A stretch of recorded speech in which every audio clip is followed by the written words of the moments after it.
What's up, boys? Welcome back to the channel. Today we are going to be reacting to me. More specifically, my recent fight at the Scrapyard, formerly known as Streetbeefs Scrapyard, which has gone a bit viral on social media, which is honestly pretty crazy for a guy like me with such a modestly sized channel. You know, I'm not a professional fighter by any means, so it's pretty wild for that many people to see me fighting. I mean, it is titled Most Insane Knockout of All Time, so there's something, folks. But yeah, let's get into the fight. We got your boy, Recon, coming in at 6'3" with a negative ape index.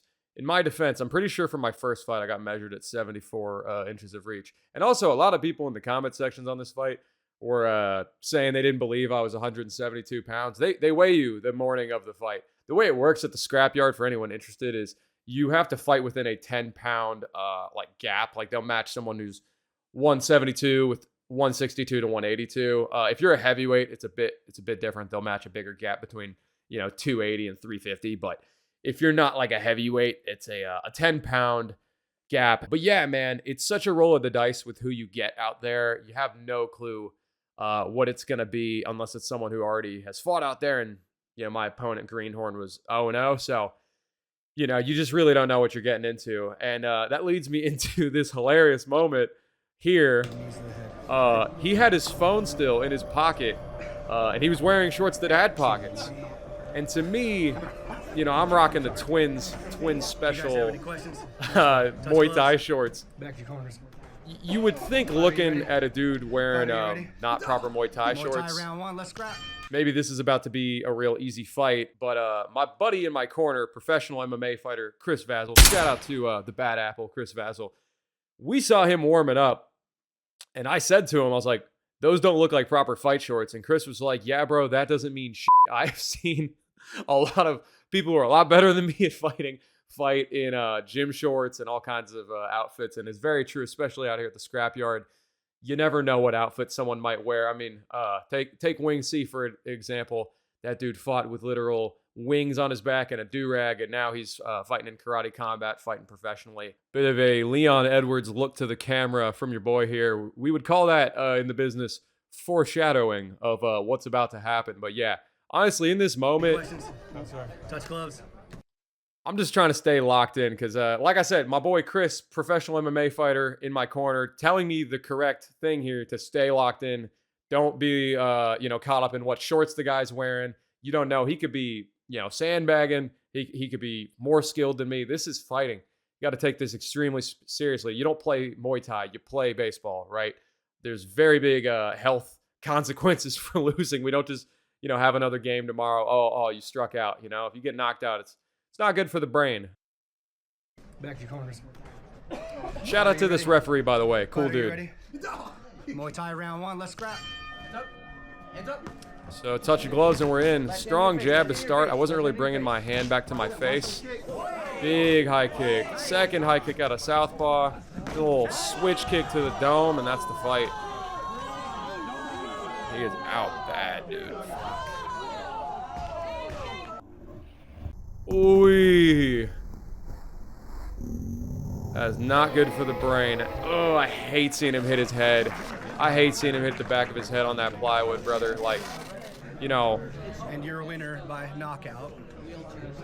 hit a little celly. Looking at this, it's not even a proper switch kick. It's more of like a step up into southpaw and then just perfect chin to chin. I mean, that's how you draw it up.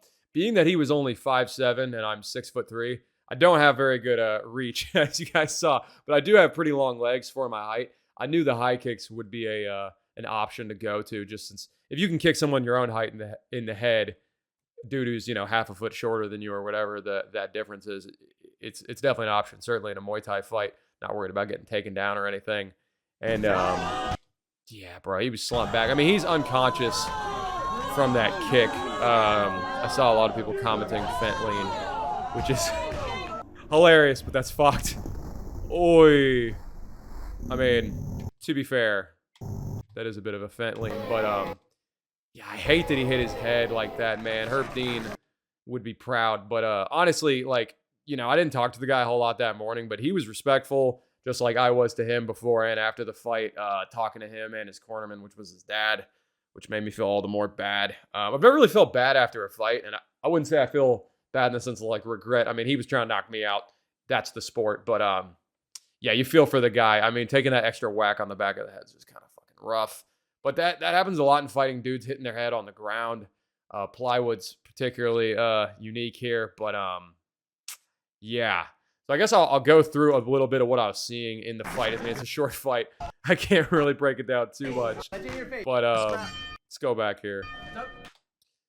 Yeah, so we come out, we touch gloves, and immediately I wanted to get cracking, right? So I threw a nice power jab, lands. He throws a body kick, doesn't quite connect due to that jab. And I don't know why, but I'm standing like so bladed. I don't normally stand like this. This is going to sound like overly critical, but I actually don't really like how I fought in this fight. Obviously, we came away with a knockout, so I can't complain too much. Didn't really take a whole lot of damage, but I eat 2 leg kicks here, which I had a bruise. I still have a little bit of a bruise. It's been about a week. So on the off chance that Greenhorn ends up seeing this video, you did turn part of my leg green for over a week, so consolation there. But yeah. I throw another jab here, eat a leg kick, didn't really land the jab.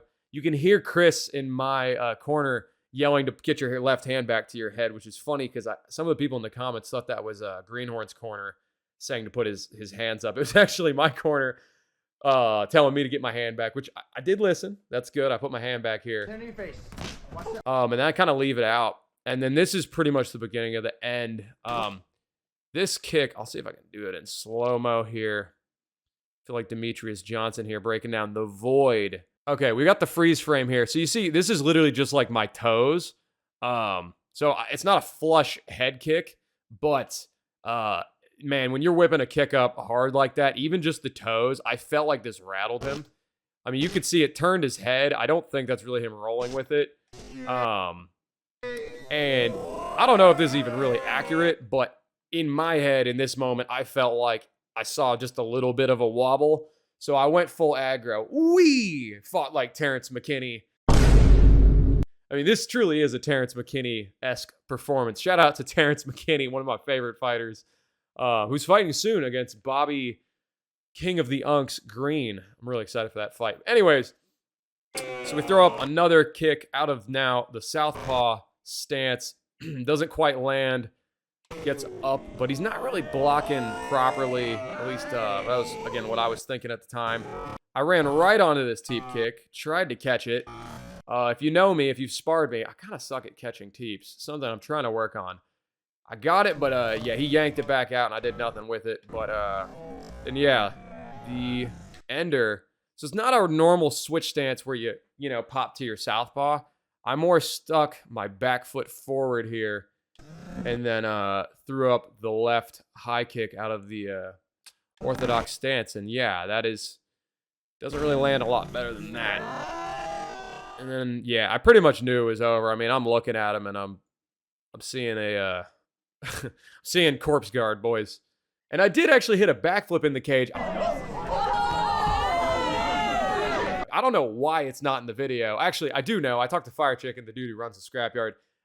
He left it out on accident, but you can see it in the live stream, which if you guys ever want to watch these events live, I highly recommend this. Check out the Scrapyard membership. It's $5 a month. Shameless plug for the boys here because they're pretty nice about the copyright situation with these videos, unlike the UFC would be.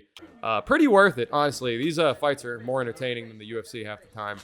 But yeah, those 2 little leg kicks, man, doesn't seem like a lot, but this is my first time ever fighting without shin guards on.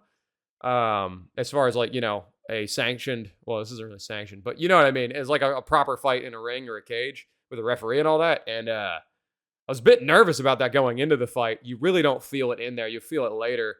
But yeah, just those 2 leg kicks. I had a big old green splotch from the side of my thigh wrapping around to the back from where his foot, hit me. So yeah. And there's that step up kick into the knockout.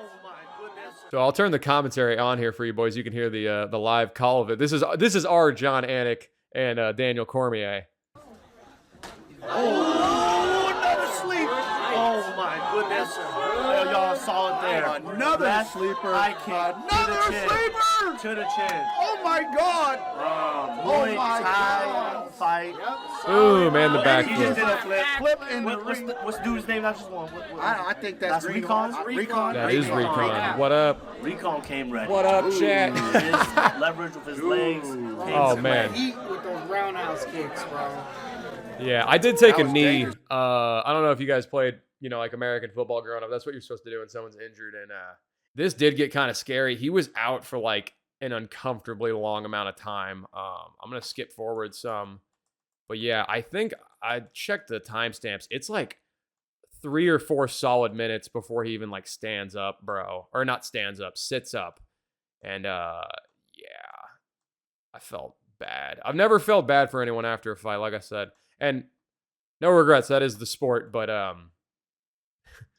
yeah, I just didn't like seeing him be down for that long. And I'd love to know if there was some way to how much of that was from the back of the head hitting the cage versus the actual kick, because back of the head shots I know aren't penalized in the UFC for whatever reason, but they are illegal for a reason.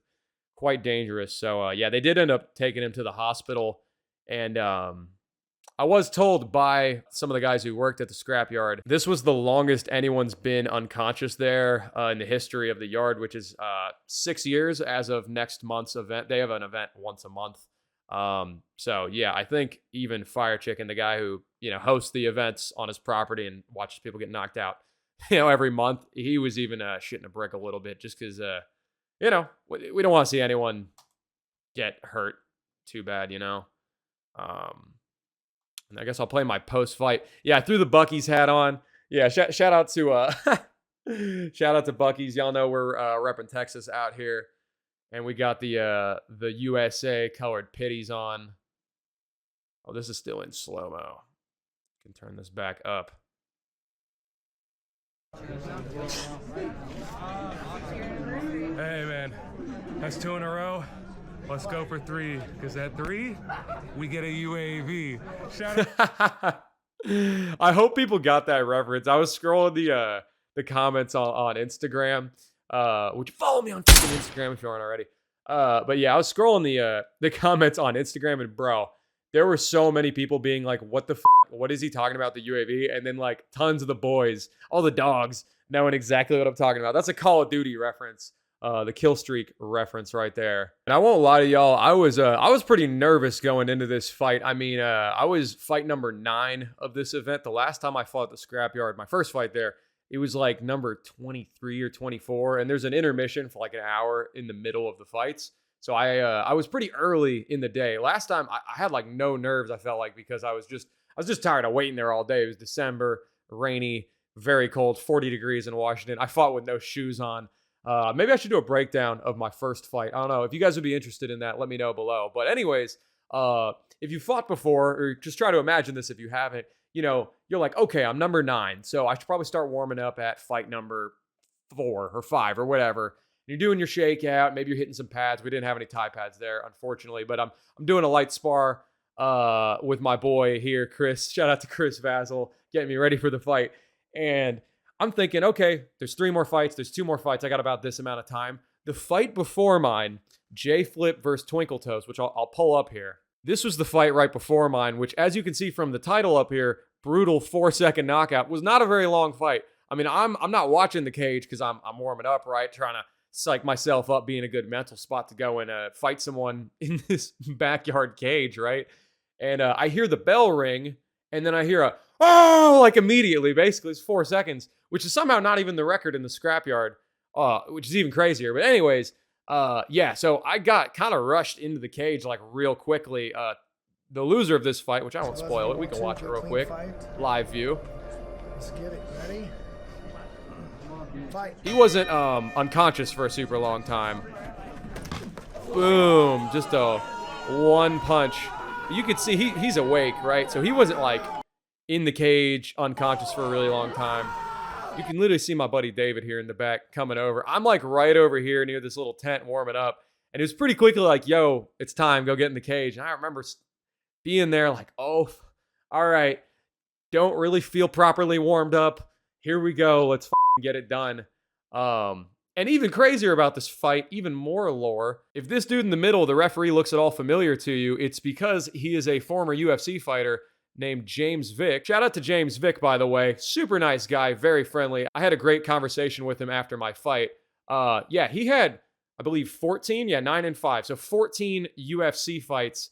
And he's out at the Scrapyard judging, or I should say refereeing. And he was actually cornering a guy for it. So you just never know what you're going to get there. And while we're here on Tapology, if anyone wants to join my Recon MMA Tapology group, I just started this. I'm putting in my picks for every single UFC event, and you can do the same. We can see how we stack up against each other, because I only drop picks videos really for pay-per-views or like good fight nights. I don't do them for the Apex. But, you know, they're on Tapology. And since we're already on the topic, shout out to Dougie's Corner. This is the Dougie's Corner crew, Tapology group. And you know what? Dougie himself actually did a reaction to my fight as well, which we might as well watch because it's pretty funny. And shout out Dougie's Corner for watching my fight on his live stream. If you guys don't already subscribe to him, if you like my channel, you'll probably like his, so consider giving it a watch. He's an MMA YouTuber from down under, does a lot of live streams, a lot of Volk and JDM glaze, as you'd expect from an Aussie MMA YouTuber. But without further ado, let's play a guy watching my fight. This is me reacting to someone reacting to me fighting. Wow. Recon's got the mustache. Black gloves. Back to your corners. Big height difference? I know, Fire, dude. you ready? Cover rack cloak, gonna be hot, my man. Alright, let me move it over here like this. We are Recon MMA. Black and white gloves. Nice jab down the middle from Recon. Early jabs, taking low kicks. Just tanking We were low tanking kicks. low Big kicks. kicks to the head from Recon. Oh my god, Recon!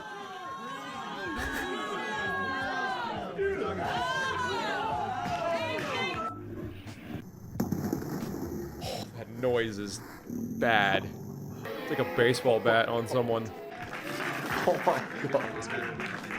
Jesus Christ, Recon. And you're a winner Oh by my knockout. god. What a chat.